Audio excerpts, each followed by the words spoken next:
Hello, this is a short video that hopefully will explain to you how to register on the virtual learning environment that supports the video learning materials for the Level 3 Business Studies students.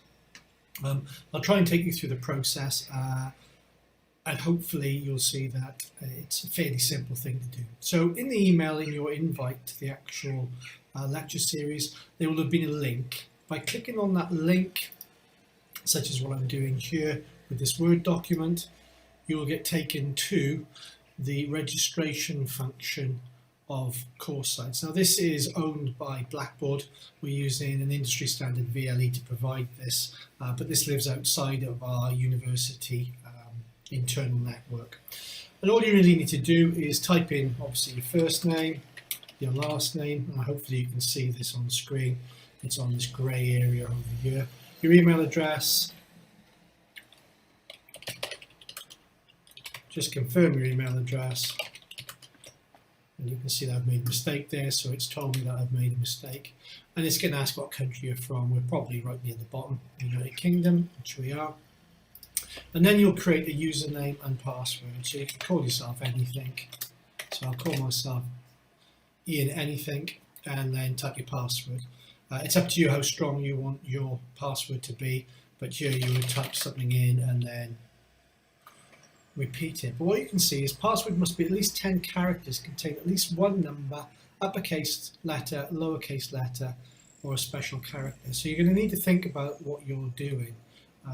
So for example, a semicolon would be a special character, an uppercase letter obviously is a capital letter, lowercase, and at least one number. I tend to do combinations of starting with a special character, then having an uppercase letter, and then it's up to you as long as you can remember it. But if you can't, you can always recover it quite easily.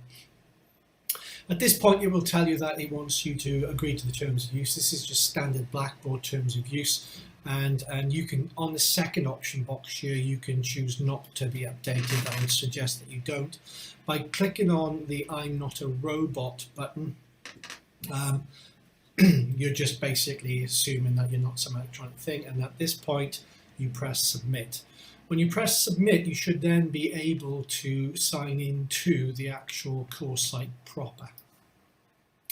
So if we look at the sign-in options, when you go to coursesites.com, there are three buttons at the top here. I hope you can see them with my mouse. Register, sign in, need help. So we've already done the registration, although your registration site was different because it came straight off an invite from the course.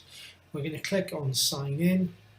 Hopefully this won't do it automatically, but I have a funny feeling that it's going to do it automatically.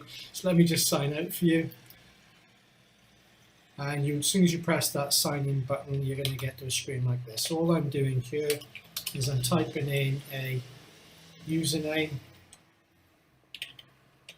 And I may forget my password, so let's see if it works. No, thankfully I didn't forget my username. And you can see that we then have this Welcome to Course Sites by Blackboard. Now the real key here for you is going to be this courses button. By clicking on the courses button, you can have access to this course. And in this course, you can see it's the Level 3 Video Business Lectures course view. Click on this button. It opens up like a Java applet. You can see up here it's got like this cross. So this is an embedded JavaScript object. So courses, click on here. You then get this development of this window. And realistically, the area that you're interested in is on the top left-hand corner here. I'm circling it with my mouse currently. It's called content. I click on content, then you see the content that's available to you. Now this content is structured. At the minute there's only a few elements on here, so setting financial objectives, organizational structure, and then we've got some marketing components as well. So let's go into one of the marketing components. Now these materials are for first year and second year for either A levels, for whichever the 7 examining bodies that you're following the syllabus for, or for the Pearson national diploma structure of various styles. So you can use this material however you like. They've been designed on the basis that they cover materials associated with those syllabi, and they're quite general. So if we just click in one of these, let's choose the bottom one, Porter's 5 Competitive Forces, one that I did so I kind of know it a little bit better than some of my colleagues' work. And you can see that you've got certain resources here. I'll try and make this a bit bigger for you, just in case it's difficult for you to see. But here you go. So here's the materials. To start off with, we've got a video lecture. This is a YouTube lecture. If you have any problems accessing YouTube, please let me know. But we're hosting on YouTube because it's ubiquitous, and most schools, we've been told, don't have walls up against accessing the material.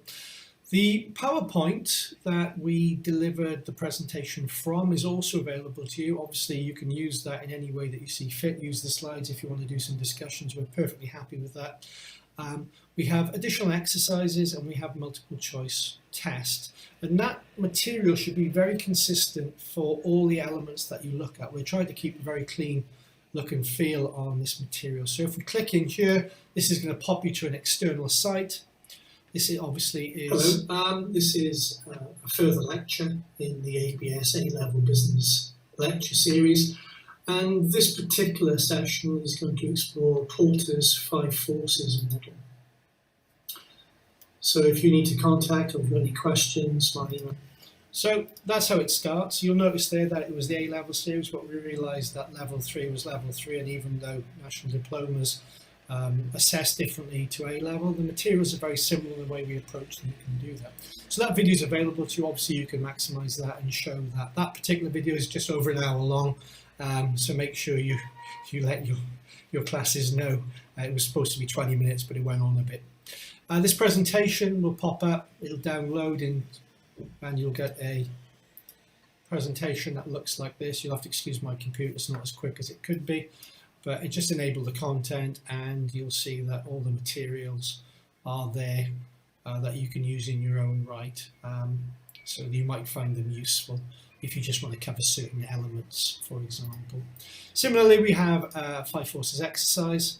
So this is a Word document, and the idea behind this is if you've got like a 2-hour teaching or lecturing window, there's just some exercises here that will allow you to develop, and so some overarching stuff and some sort of separate questions. Basically, we're trying to make about 40 minutes worth of content. If the area is quite small, we know that it's probably going to be about a 20 to 30 minute exercise. The final thing that you need to be aware of is this multiple choice test. Now, how you do this is completely up to you. If you want your students to access this and to practice the outcomes on a regular basis, they too will need to register with course sites, so they will have to provide a username and an email address. You can use the same invite that we sent you on the letter.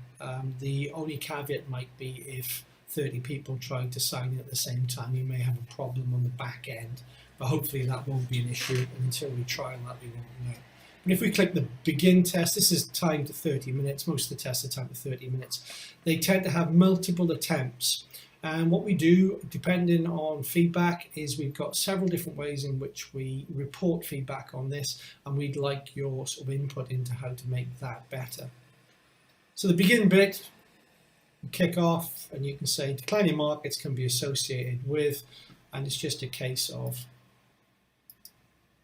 choosing, okay, which you think are relevant. You can see over here it's saved automatically. This button down the bottom, save and submit, so you just go through all the different questions and you should be able to cover. All those questions come from material in the video lecture and also in the PowerPoint presentation. So if they can't find the answer, it's just a case of them going back through the materials that they were taught or that they watched, and they can take it from there. So that's the overarching structure. I hope you find it useful. We will be running a feedback session at some point. For the time being, though, we hope you find this beneficial to your student outcomes and possibly providing some stretch to your students, as well as helping you deliver your syllabus and curriculum.